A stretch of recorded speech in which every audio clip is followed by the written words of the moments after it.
Bonjour and good afternoon. Thank you for joining the American School of Marrakesh. We are so very happy and pleased to present this masterclass series for our families, students, and the world. We have a very special program lined up for you today, and it's my absolute pleasure to introduce Ms. Pratipal Kadiri, the president of the American School of Marrakesh's parent-teacher organization.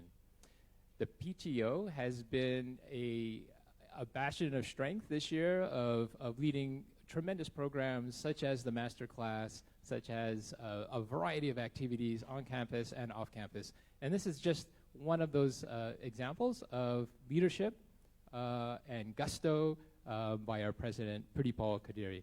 So without further ado, I'd like to introduce Ms. Pratipal Kadiri, president of the PTO. Thank you, Dr. Asato, for those very kind words.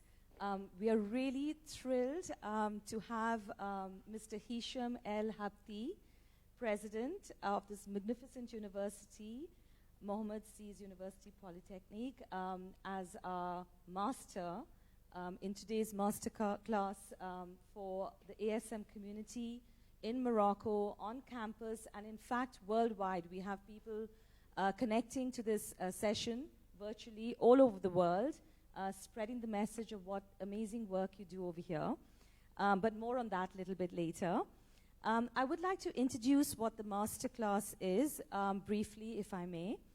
It's facilitated by the ASM Parent-Teacher Organization, PTO. Masterclasses offer immersive and interactive experiences that give the community opportunities to meet with the world's leading practitioners in a field like art, science, literature, technology, sports, and in this case, education.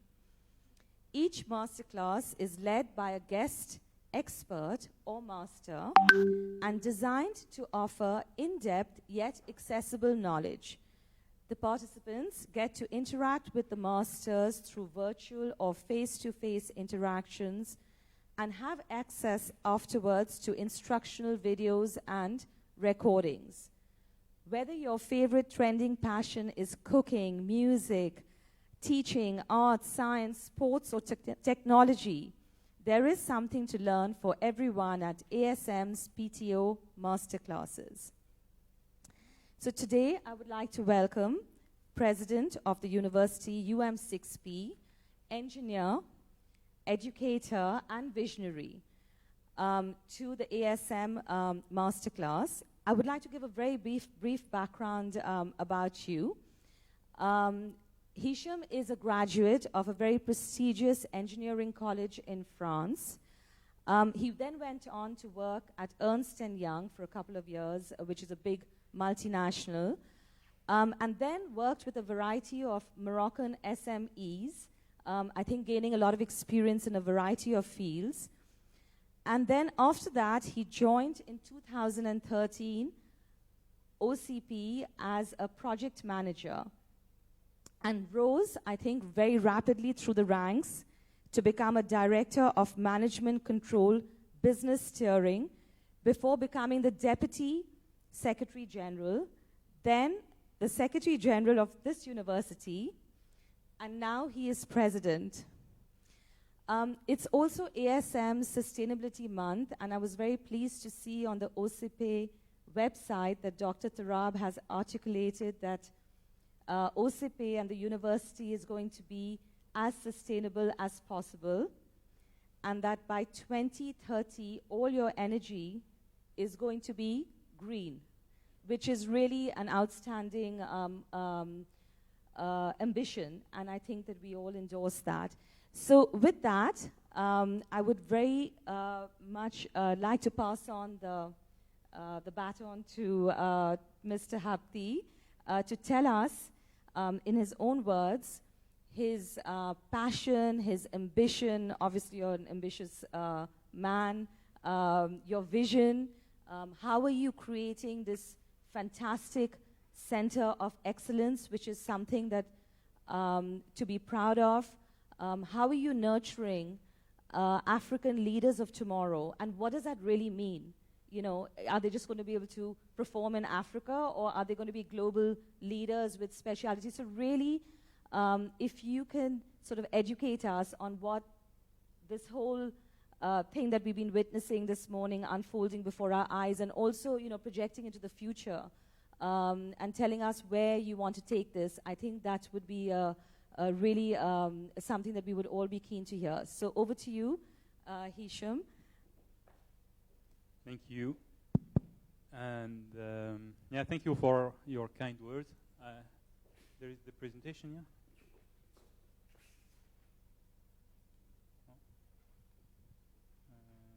Yeah.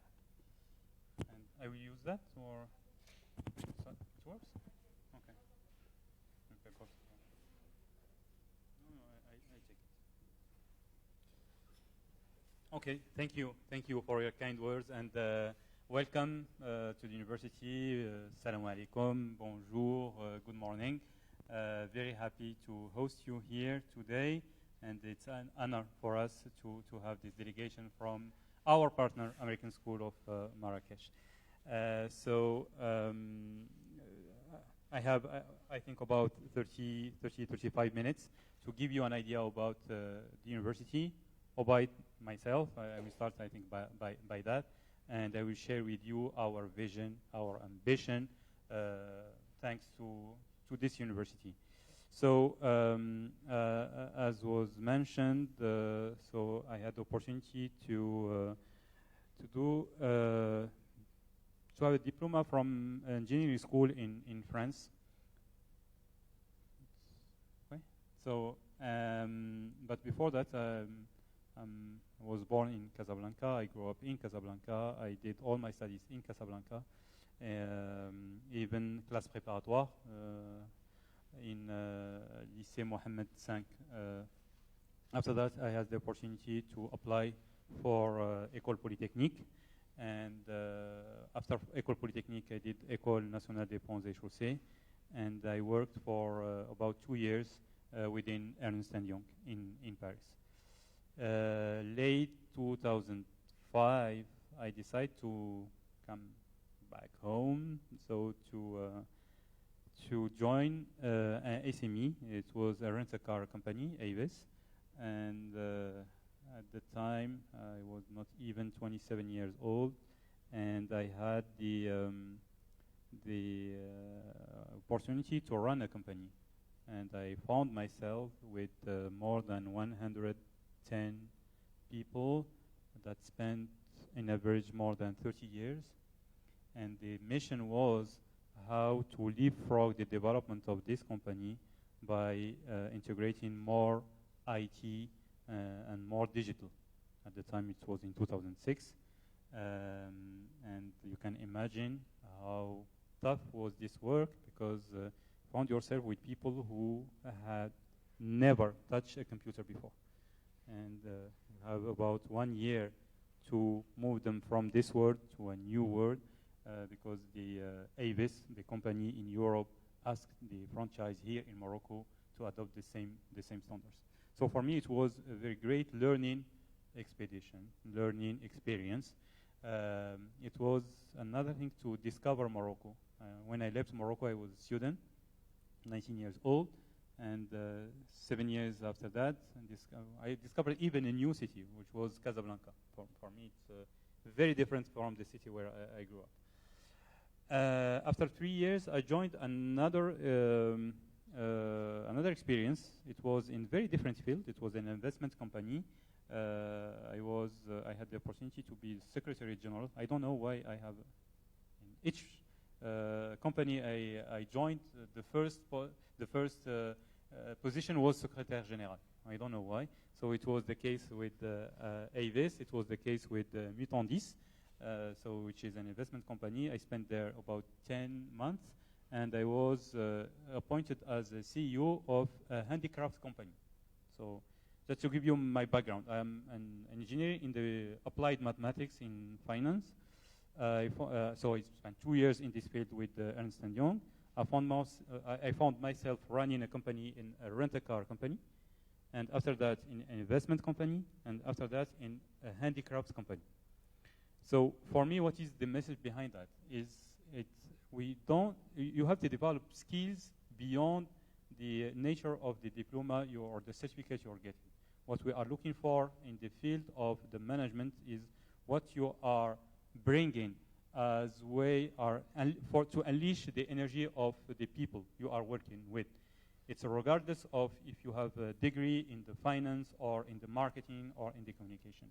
So it's a personal matter, it's personal skills, and you need to develop that if you want to succeed in your in your work life. So from Casablanca, I joined Marrakesh because the handicrafts company was based in Marrakesh, so I discovered a new city, and I decided to stay there. Even now, I live in Marrakesh, and it was a new world, very different from rent-a-cars company because it's the handicrafts.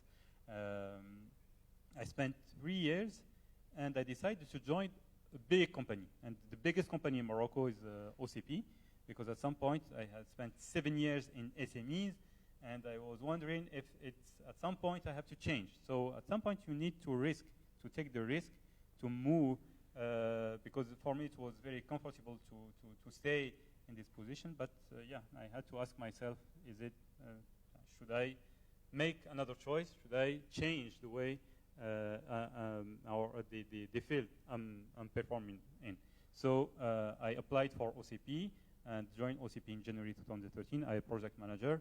9 months after that, I was appointed as the head of the management control and business steering department, which is one of the biggest departments within the group.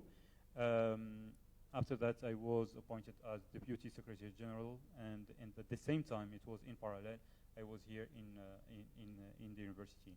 Last October 2020, I was appointed as the president of the university. So what is UM6P?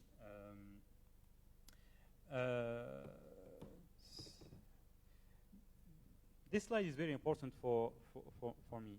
You know that you are performing in the education field, and you know that the importance of the education is universally recognized and acknowledged fact. So we need to develop and to give the opportunity to develop in high standards education. And it's not a matter of the state, it's a matter of non-governmental too. It's the case for the ASM as it's run by an association. So, and as a part of Morocco, we need to ask ourselves very different questions related to education in Africa, because the mission, and I will develop that later on, the mission of the university is beyond Morocco, it's for all Africa. So the questions, we can take just the first one, are those given a chance actually learning? Is what they are learning relevant to work and life, how to be coherent, relevant to between those two sides. So this is the general context for education in Africa. So there are challenges, and I think you are all aware of that. So how to there is low and inequitable access to the education. There is a weak education system capacity, and especially a weak link with the world of work. So there are some issues with that affecting the quality of higher education, and our focus is how to bring solutions to those challenges. Some metrics.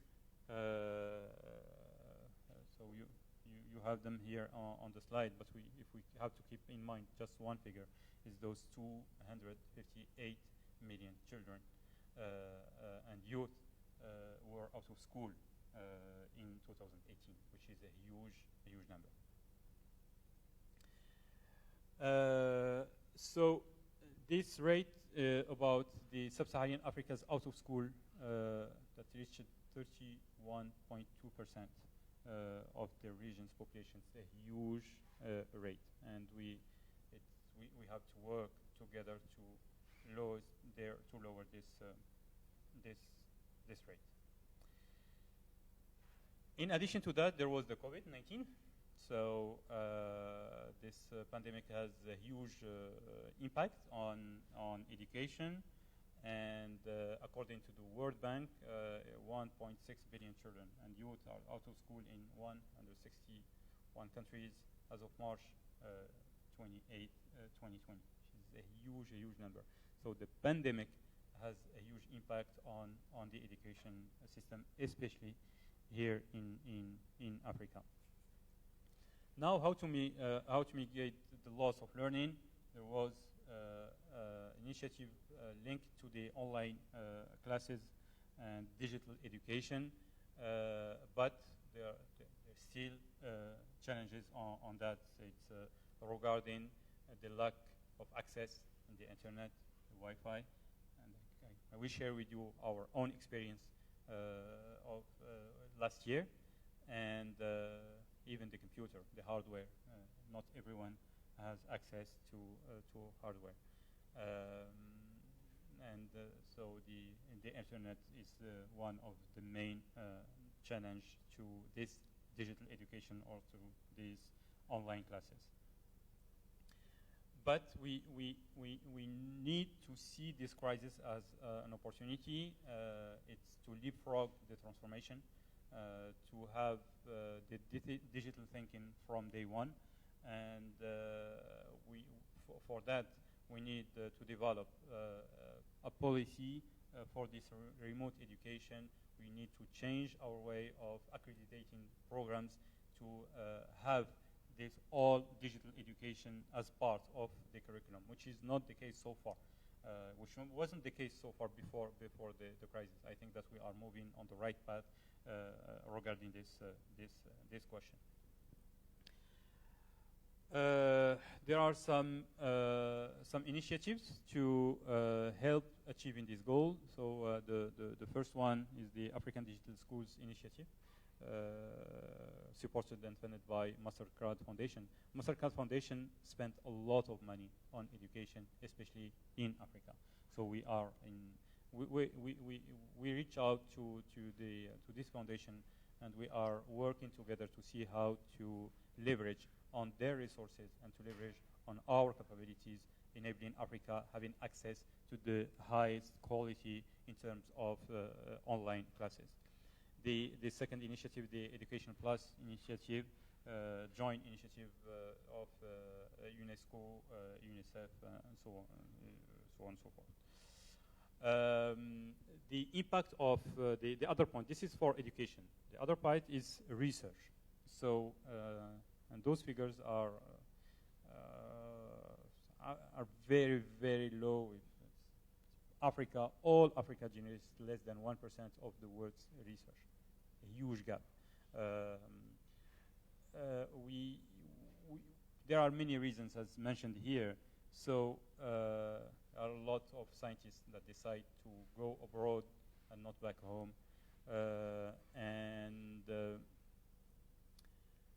We have, and this is how the academic world works, is that the sum of knowledge each year, generated each year, is measured using research articles published by scientists, scholars in scientifically recognized journals. So there is a huge need to understand this world and to be part of it. And there is this figure: women researchers need to be well represented. Just 3 out of 10 are women. So this is the context of the education, context of research. At some point, a university called Mohammed VI Polytechnic University was inaugurated in January 2017. So it was 4 years and 3 months ago. Why? It's especially for that, and I will return back to this slide. Is to see how we can tackle those African challenges through research and innovation. So UM6P, at the end of the day, if you need to keep in mind just one word or one sentence, is university is UM6P, Mohammed VI Polytechnic University, is a research platform. It's a research platform, not education platform. First thing is the research and innovation platform to enable Africa tackling its challenges. This is what you need to keep in mind at the end of the day, at the end of your visit of university. So we talked about the African challenges in terms of education and in terms of research. But beyond that, what are those? What does our challenges? So a huge need for the human capital development, a huge need to develop new agile public policies in terms, for instance, of education or the health, using the digital, for instance. Africa will be a solution for the food security problem if we develop a new ways of doing agriculture and a new way of manage the natural resources. So those are the main African challenges. Now, how to tackle that is, as I said, through research and innovation. So we have translated those challenges in terms of research topics. And you have just a list here. Those are the main topics, not the subtopics. So in the water, agriculture, environment, you can imagine we could have 1,000 research projects. In the renewable energy, in the biotechnology and biomedical, in the health, in the chemical, in the agriculture, economics and development, so on and so forth. So the university was built to tackle those research topics, to bring assets, to bring faculty, to bring students working on those topics for the development of the African continent. And from day one, the king gave the UM6P vision is to be an institution, as I said, oriented towards applied research, not fundamental research. And we are more applied research with the focus on Africa. And we are, as a university, engaged in economic and human development and put research, as I said, and innovation at the forefront of African development. This is what you need to keep in mind today and to share it with your students. We are here in Ben Guerir, as you say here, just a very small part of our new city that we are developing. So here in 2050, if we have to project ourselves, here we will have about 100,000 inhabitants. It's the same size than the old Ben Guerir. And the heart of this new city will be the University Mohammed VI Polytechnic. And we are starting developing this ecosystem by having the university you are visiting today. We have a green energy park, which is a living lab in the renewable energy. We have the green and smart building park. We call it living lab in terms of new technologies for the building. We have StartGate, which is an innovation and entrepreneurship platform next to the university. We have data center, which is the biggest one here in Morocco, with the fastest supercalculator in the world, in Africa, 3 millions of billions of operations per second. So you can imagine how fast this calculator is. Our mission, so I give you the vision that you need to keep in mind: applied research, innovation with a focus on Africa, and the mission is how to develop skills and knowledge, how to give in birth, and you said that in your introductory word, a new generation of competent leaders for Africa. How to promote research, which is one of the main mission we are working on. We have a huge, and I know that this is the case within the American school, a huge focus on sharing the values of social responsibility and sustainable development. More than 80% of our students are having a grant from OCP Foundation. So they are here following their studies with the scholarship and the grant from OCP Foundation, and yeah, developing lasting partnership with the best and renowned universities in the world. We have what we call living labs. So here in Ben Guerir, we have an experimental farm. I don't know if you have time to visit today. It's not far from here, 5 minutes drive, about 100 hectares, where our students, even the students now, have a piece of land where they are testing their innovation. So the learning by doing philosophy is very present in our DNA. So the same philosophy applied for the experimental mine. We have the mine of OCP, which was endowed to the university. So our researchers, when they are working on autonomous track, so they are really working on autonomous track and not just in their laboratory. So they have a track in the mine, and they are working on it. We have the Green Energy Park. We have all the new city as a living lab for our School of Architecture, Planning and Design. How to develop this research capabilities. So it's thanks to a model we call the research in mirror mode.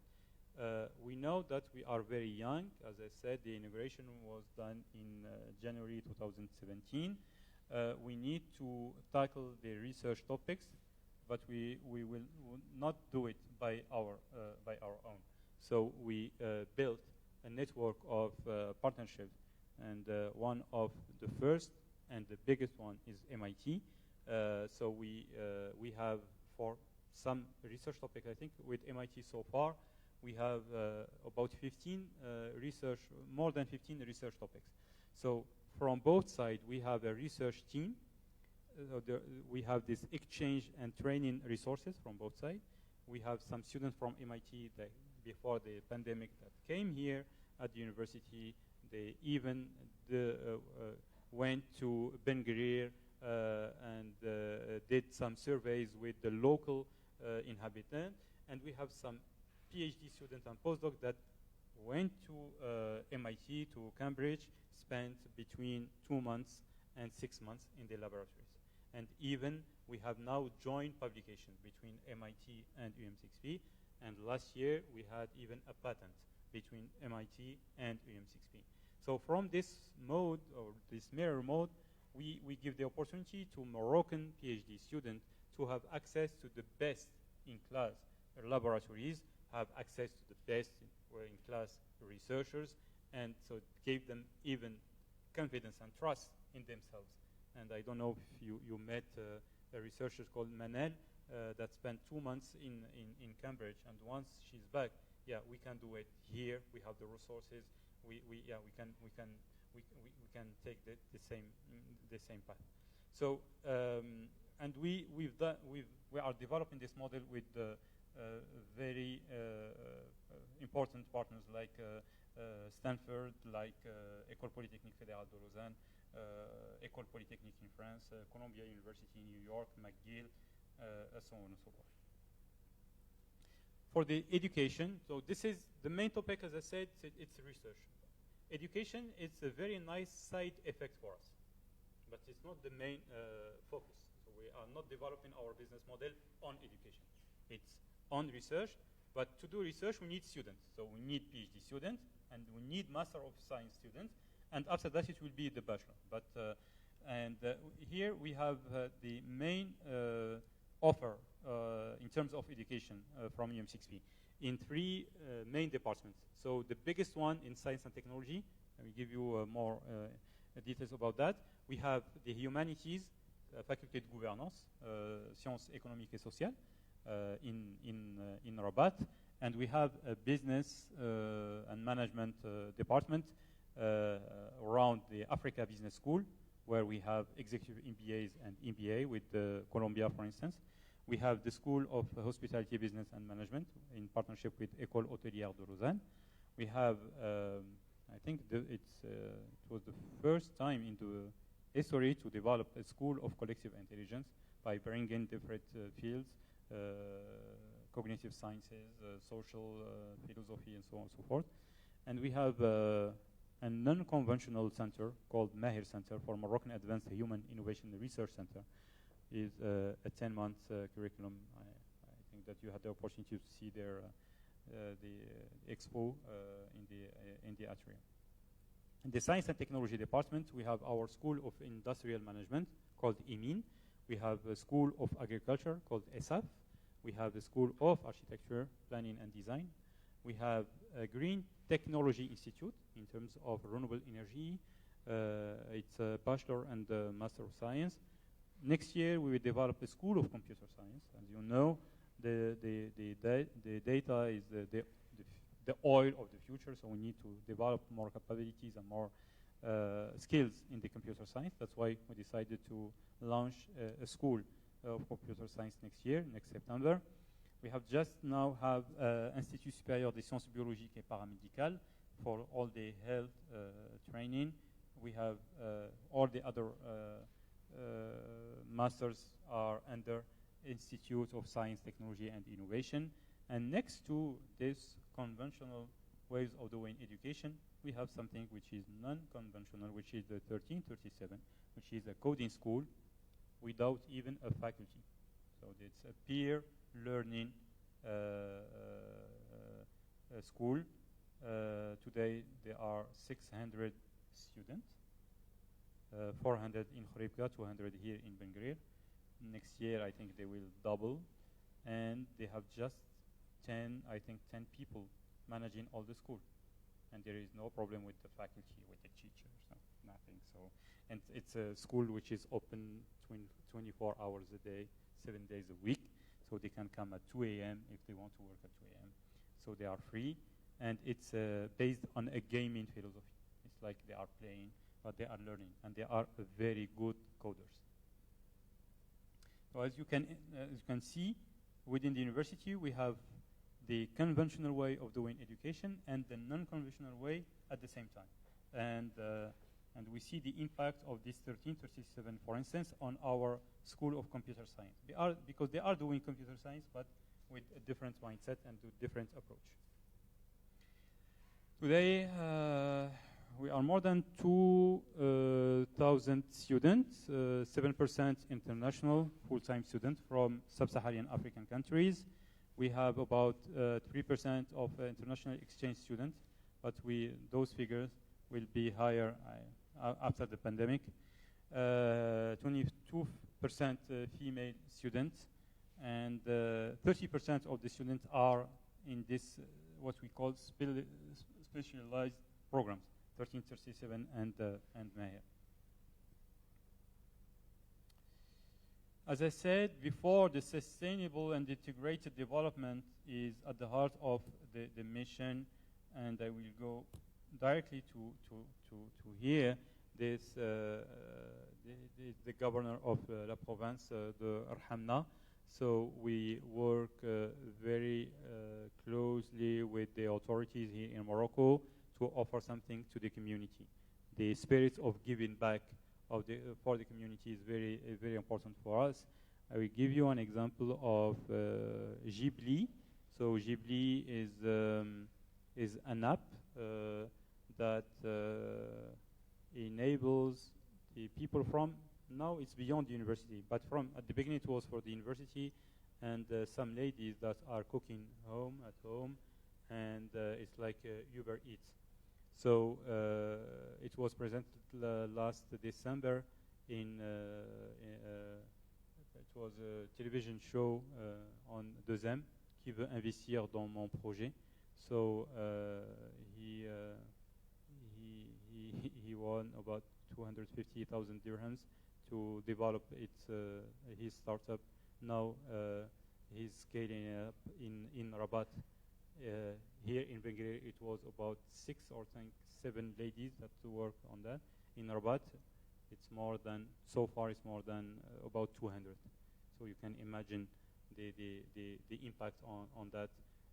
And we help those ladies to develop their own companies, auto-entrepreneurs, and now they have revenues each month, and for us it's very important. to give back to the community. We are encouraging the staff and the students to do something for the community. For our engineering school, there is something called Acte d'entreprendre, where they must propose something for the villages around the university. The second thing is the quinoa. So the young lady, she's a researcher here at the Liberal University, and she's working with the farmers around the university, having the best practices in the quinoa field. So we worked on that. We have the research laboratories, and we share with them the results of our research. Very important to keep in mind that. And the last point is this. Here we develop, and this is very American ways of seeing things, the community college. So for the community college, we have students here. I think there are 4 high schools here in Ben Guerir. And before 2018, we had very few students from Ben Guerir that were admitted to the university. So we developed a special program for them. We like the spirit of the community college.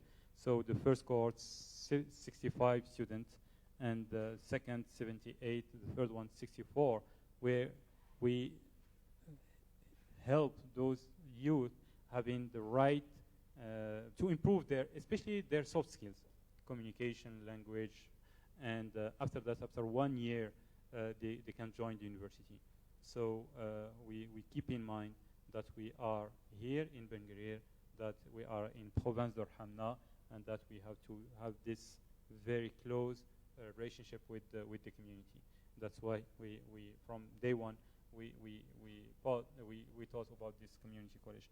The second example is Lycée d'Excellence, and it's under the ecosystem of the university, which has a national vocation. It's beyond Arhamna. It's for all Morocco, to give the opportunity to deserving people with positive discrimination. And there is a positive discrimination here. For the class préparatoire, we have a balance between the rural area and the big cities, between in gender, and we help those youth to yeah.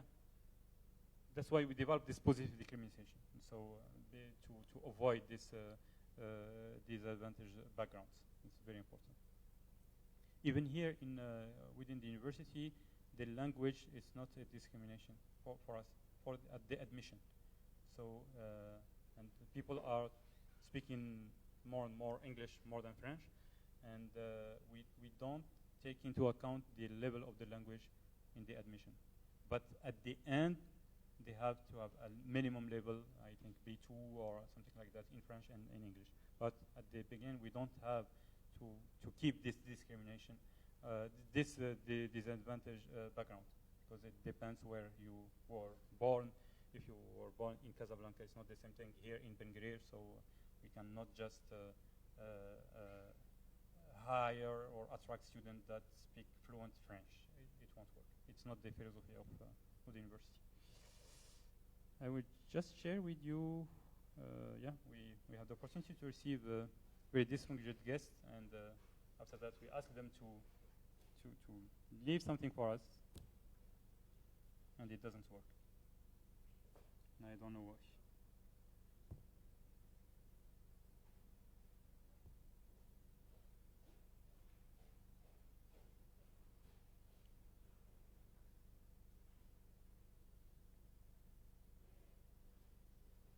Ça marche?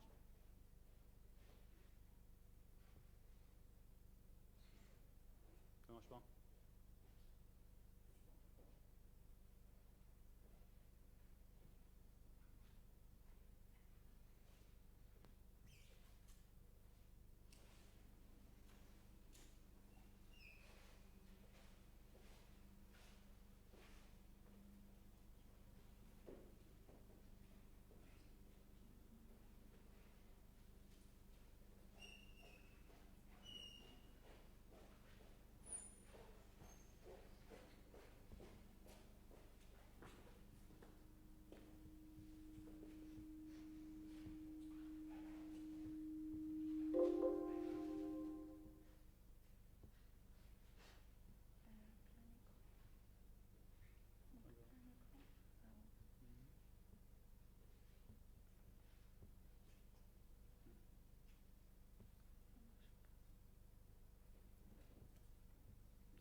So, yeah, we'll show you that later. So, thank you. Thank you for your attention. I think that I did my 30 minutes or 35 minutes. Yeah, thank you.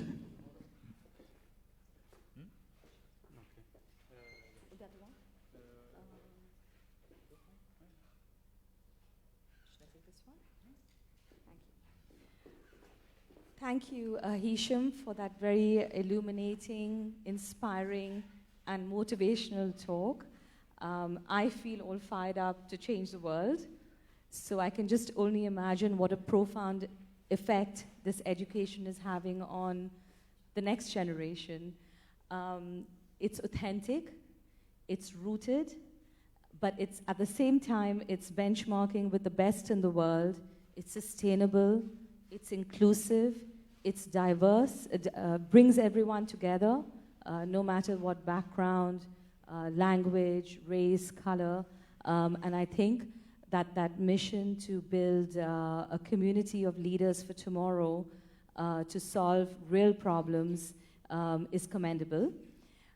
So on that note, I would like to invite our student representative from the American School of Marrakesh, Bilal. We've been researching you at the school, what work you'll do, and we really have worked quite hard to build a collection of questions, and if we may use this opportunity for the students of ASM, represented through Bilal, to ask you these questions. Thank you. Bilal?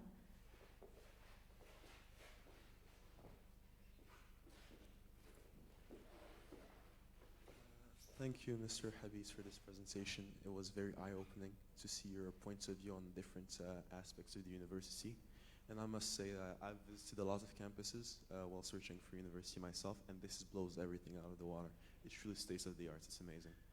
And it's very, like, I've never thought a city like Ben Gurir would one day have facilities like this.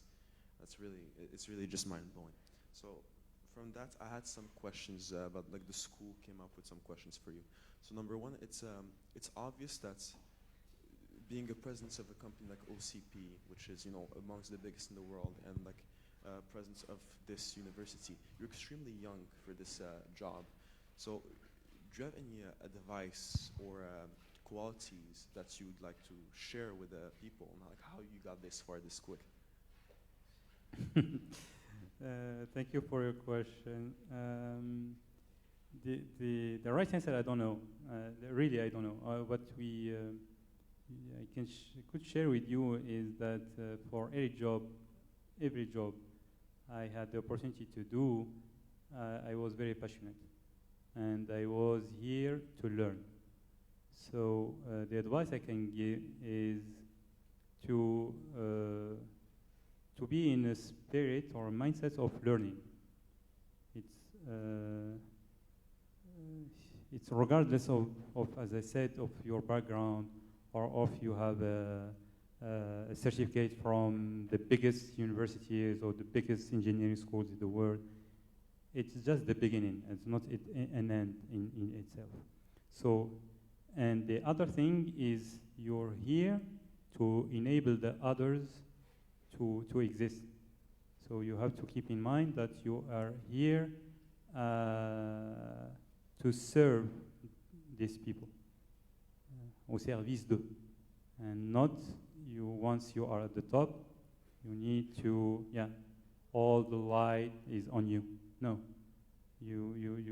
and I think this is the last degree in terms of leadership, is we cannot see you.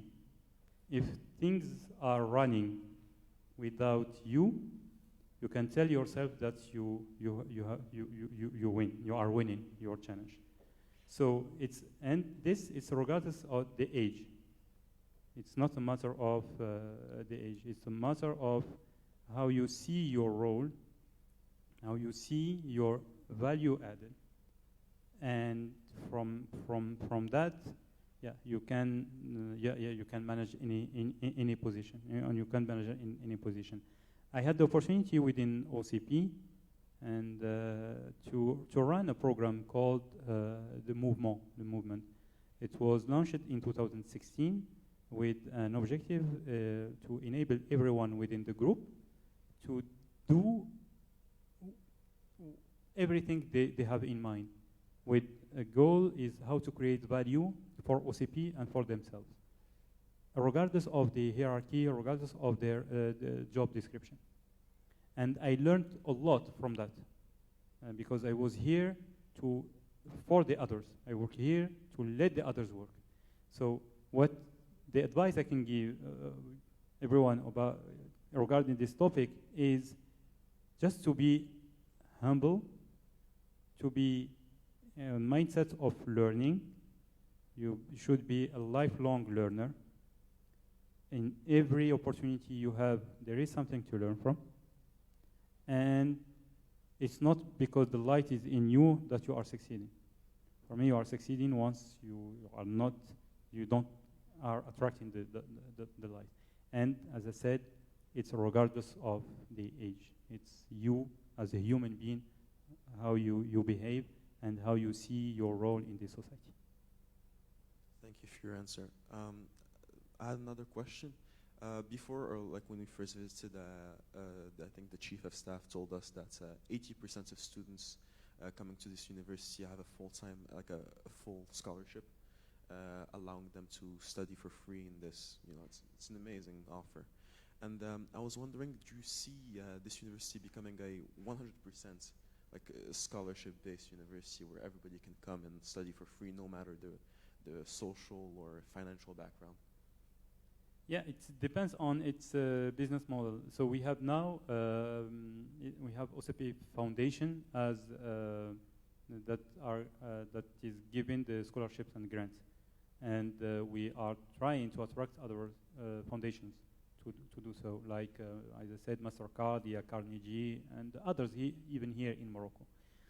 We have to fulfill our mission, which is offering the best in class in terms of research and education. And I think from that we can achieve this mission, which is we are almost a public university, as I said, more than 80%, 100% scholarship from OCP Foundation. But if we want to be sustainable, we need others to help in that.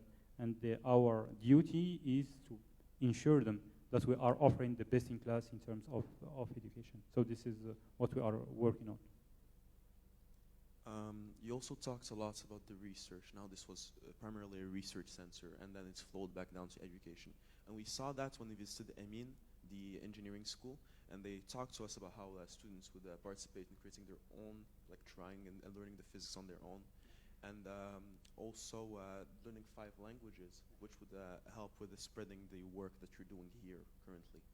So I was wondering, where do you see, are you adapting the students in order to become researchers and be able to give back to the university and then give back to Morocco and the world in general? Yeah, what we are looking for as an alumni is the soft skills part. So they should be open-minded, they should be problem solvers, they should be the thinker out of the box, they should be having access to or being in touch with other cultures, with other philosophies, in addition to the hard skills. And for us, the give back to Morocco, to Africa, is to be a good leader where they will work. So if they can create more value in their jobs, for us it's a way of giving back. There is no contract between the students and UM6P that they should give back to the university once they got a job. No, there is nothing like that. But it's the spirit, it's the mindset we are developing. That's why, and you visited the engineering school. I think it's a 5-year curriculum. I think in the 3rd year or the 4th year, they should do something for the community. Acte d'entreprendre. It's mandatory to let them be aware of the fact that you have this opportunity to be here at the university. You have 100% scholarship, but there are others that don't have this opportunity, and you need to think about them. You need to do something for them, You need to develop something for them. This is very important.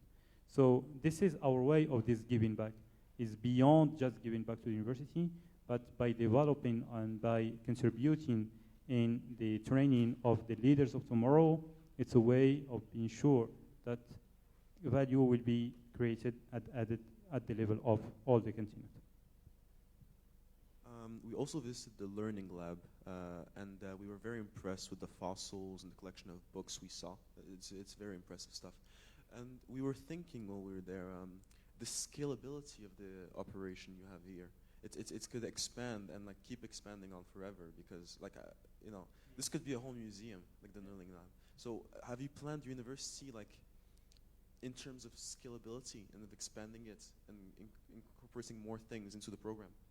Yeah, and it will be done thanks to digital, because I had the opportunity to talk and develop on that. I think you visited the digital learning lab, and we cannot have buildings like that everywhere. We could reach out to many students all around Africa thanks to digital, but it needs some prerequisite like having access to internet and like having access to laptops. And our way to scale up this university is to imagine a hybrid model where we can leverage on the capabilities here, on the buildings, for instance. We can take the dormitories. With 100 dormitories, we can have, for instance, 400 students. So we can give them access to the classes online, so they can have access to the knowledge, and they will come here instead of 4 weeks a month, but just 1 week a month. So where they can deep dive their knowledge, they can ask the faculty about what's happening, or some knowledge questions. So you can imagine from just one room is for 4 or 5 students. So you scale it up by 4 or by 5. So we have to think out of the box about the model, and it will be done thanks to digital. And to developing this hybrid, because 100% online, we saw what last year it was not that easy for the students. So there is this need of connection between students and teachers or professors, but we can do it differently. So we can scale it from here by leveraging on the digital resources. You also talked about it being a multi-campus school with the campus you have in Rabat and also 1337. We were wondering, is there plan to open other campuses throughout Morocco as of now? Yeah. So the first one is here in Benguir. We had already opened a research center in Laayoune called ASARI, for African Sustainable Agriculture Research Institute. And this is for the agriculture, the biosaline agriculture. It's very linked to the topics of the region of the south of Laayoune. So this is the second campus. So far, it's just a research center, and we will develop education in the next few years. We have the campus of Rabat, Faculté de Gouvernance. It will open next September 2021. We will have more than 400 students there. And so the other 2 campuses, one will be in Casablanca to host our business school, to be near to the economic capital of Morocco. And the last one will be in Mazagon, between Jadida and Casablanca. And it will be more in the field of chemistry, material science, in those fields. It will be done in the next 4 or 5 years. As you know, Morocco is a very resource-rich country with the recently discovered cobalt mines next to Dakhla, and also the enormous amounts of phosphates we possess. With this opening of this new research university, do you see Morocco becoming sort of like the capital of Africa, basically, with everything coming in, because we have the ports, we have Europe, we have the connections with the United States? Exactly. That's why we need to develop more capabilities in different fields. One of the main departments of the university is the geology and the mining department. It's aimed to develop capabilities to see how to monetize all the resources that we have, to develop more industry, to have more value creation here in Morocco. Yeah, we are blessed by having this access to Europe, by having access to the US, by having to Latin America, and we have those natural resources. And for me, the most important resource is the human capital. We have a lot of youth, and by offering them this campus, likewise, it's for us to enable all Morocco having the right capabilities to create more value for Morocco and beyond Morocco. We also heard about the American School of Ben Gurion opening up recently, and a lot of people wondering, how connected are they going to be? Are they going to be a sort of, like in Ala Akhawain school in Ifran, where you have the school and the university, and some events take place in the university, some events take place in the school. Is it going to be something like that?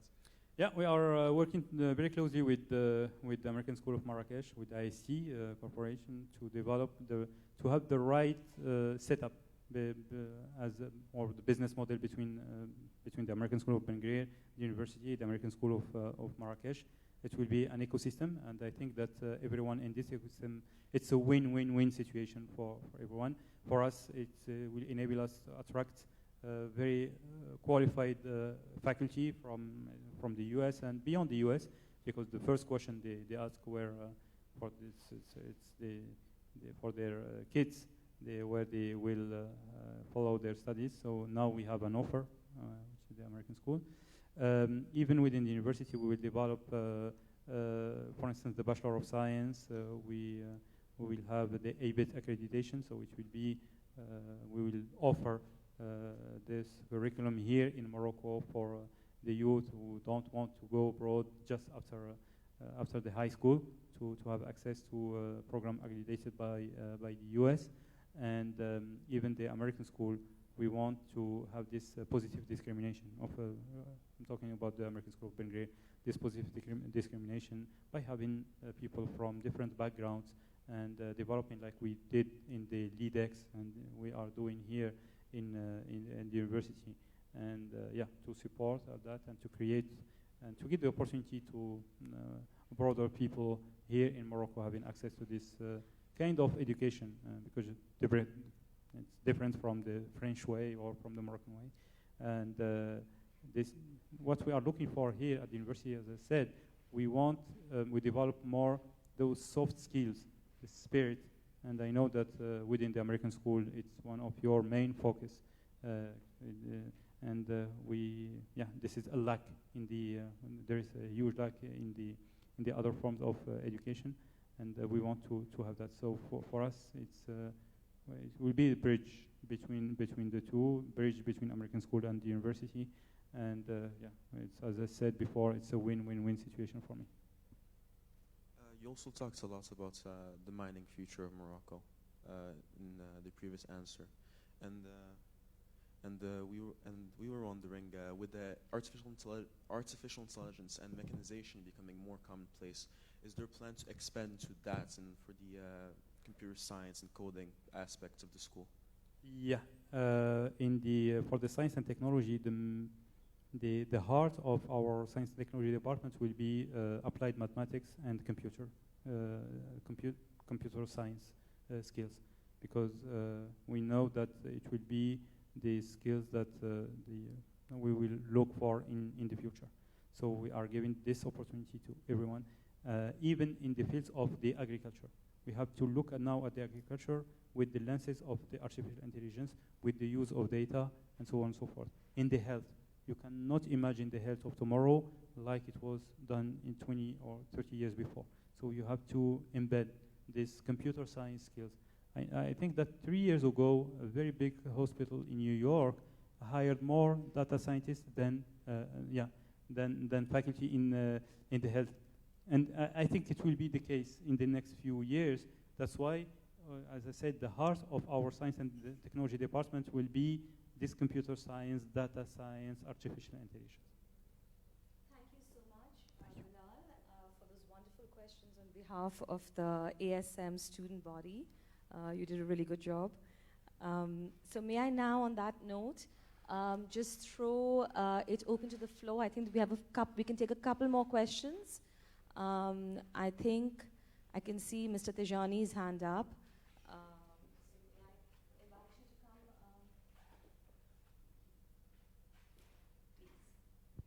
Thank you very much. Thank you very much, Mr. Habti. Wonderful project, very much needed in Morocco. Just one question.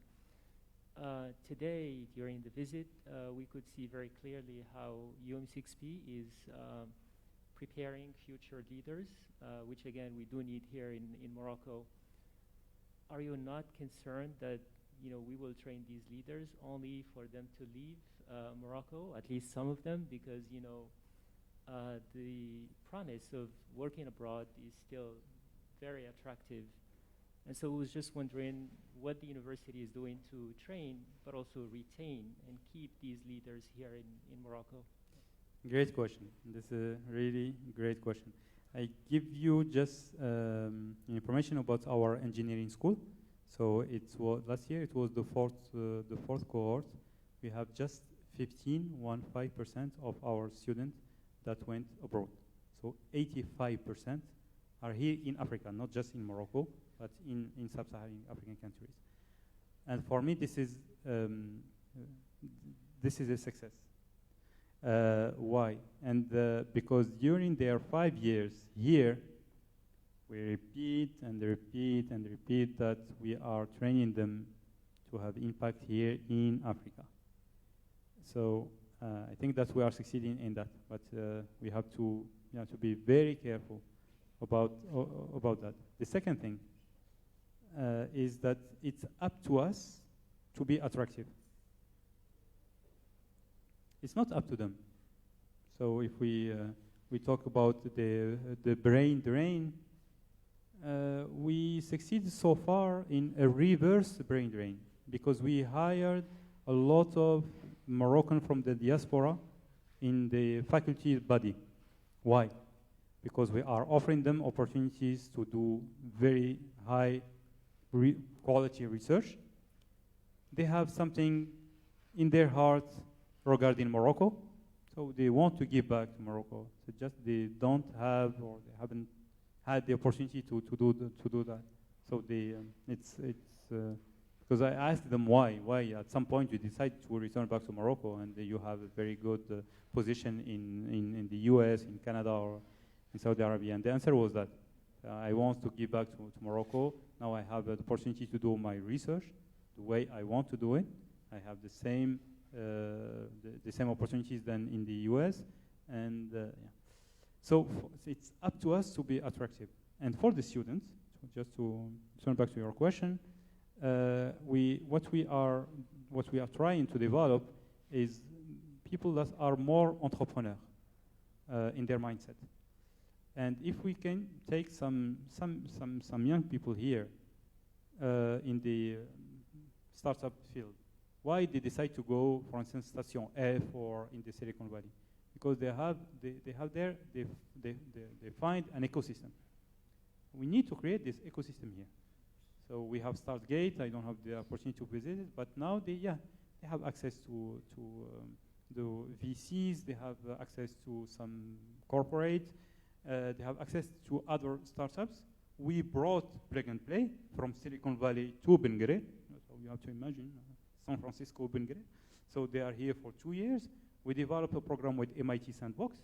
So they are mentored by mentors and coaches from MIT.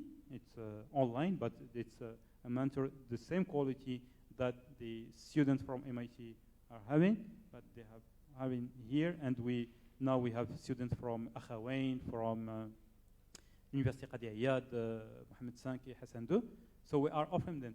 So for me, it's up to us to develop something attractive, and people won't leave. Won't just leave to leave. They won't leave because they don't find opportunities here, and we cannot blame them from it. They're right. At some point, they want to develop themselves, and they are looking for room for development. So if we can give them this opportunity, they will stay. So thank you. You clearly outlined the university's vision with a major big focus on Morocco and Africa. Yeah. Are there plans to expand in Africa? I mean, this is a model, this is a brand. Are there plans to expand open schools in Africa? I think the King's vision to invest in Africa, we belong here, this is our continent. There are a lot of resources that are untapped in Africa. Exactly. So what are some plans to Yeah, expand? we have that in mind. So now we need to consolidate our growth here in Morocco, but we have already some discussion in different sub-Saharan African countries. Yeah, it will be the case in the next few years. Now we have to consolidate the development of the university here. We will open a new campus in Rabat. We have to be sure that it's running the best way. But we have in mind Africa. But we are preparing for that. We have a huge program with the EPFL called Excellence in Africa. So we are training the junior faculty. They are training 100 PhD students from Africa. So for us, this is an investment on the development of Africa in the next few years. Thank you so much. You're welcome. Other questions? Do we want to just take one more question, or we are absolutely out of time? Dr. Sato? Hi, thank you so much. You're welcome. Sure, I'll ask one last question. Yeah. I'll have that honor. Thank you so much. You're welcome. And I understand we have to wrap it up. So you have been described as the face of today's entrepreneurs. In your opinion, what attributes or characteristics best represent the entrepreneur of today? What's the best attribute? Yeah, characteristics. Very tough question. The last one is the tough. Sorry. Yeah, good question. For me, it's the link to the impact. The terms of impact, I haven't said that a lot today, but normally it's, for us, what we are looking for is impact. That's why we are developing applied research more than fundamental research. So we need to be close to the field, close to the corporates, close to the communities.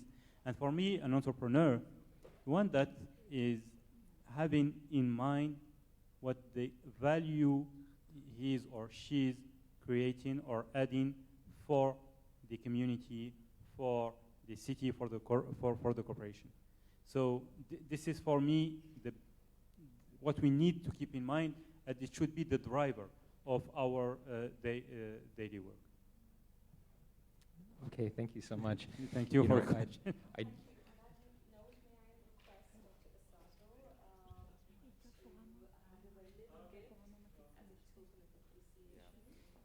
So yes, I just wanted to, on behalf of ASM and the ASM PTO, just wanted to offer a small token of our appreciation. Thank you so much for your time. We realize you're a very busy man. And thank you for taking the questions from our students, from our staff, from the ASM community. So on behalf of ASM, thank you so much. Merci beaucoup and shukran.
American School campus and maybe talk to the kids there.